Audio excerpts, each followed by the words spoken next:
L'assemblage, c'est à partir de la fin de l'élevage, c'est-à-dire 18 mois après la récolte. Nous avons des lots de vins très différents, bois neuf, différents tonneliers, barriques de vin, c'est-à-dire qui ont été utilisés une année avant. Une partie des mêmes vins ont été stockés en cuve inox. Et maintenant, on va essayer de mélanger harmonieusement tous ces différents lots en fonction des différentes cuvées que l'on va faire.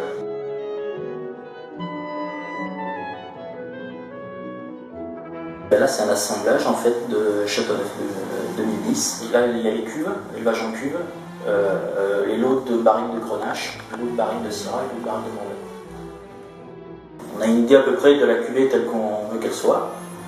Et après, on travaille.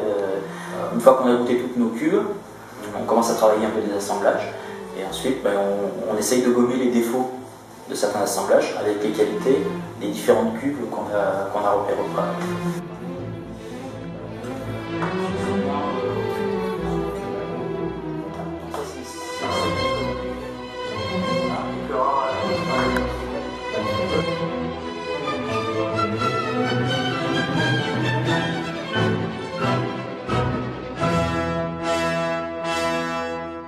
Le travail préalable consiste à se réunir plusieurs fois avec Pierre. Nous allons passer une demi-journée sur laquelle nous allons dégrossir en fait. Nous allons essayer plusieurs types d'assemblages et voir comment le vin réagit cette année. Donc on fait plusieurs étapes, plusieurs demi-journées.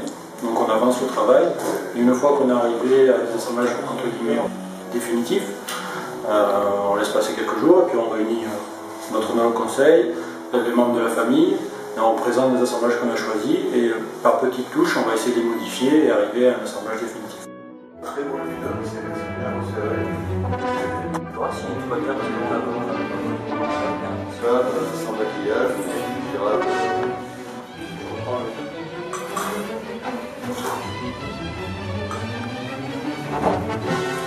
Ce qui est important pour nous, c'est qu'on s'assure qu'il y ait le même état d'esprit, qu'il y ait la même philosophie qui transparaisse dans la cuvée. Pour la secrète, on sera sur des fruits noirs, sur la tapenade, des vins plus profonds. Barberini, au contraire, on veut de la légèreté tout en étant puissant, mais un vin un peu féminin, un peu aguicheur. Candida Constanza et 100% Grenache. Et à ce moment-là, on veut juste une petite touche de bois neuf ou d'un vin, mais une grosse partie du vin, généralement, vient des cuves inox.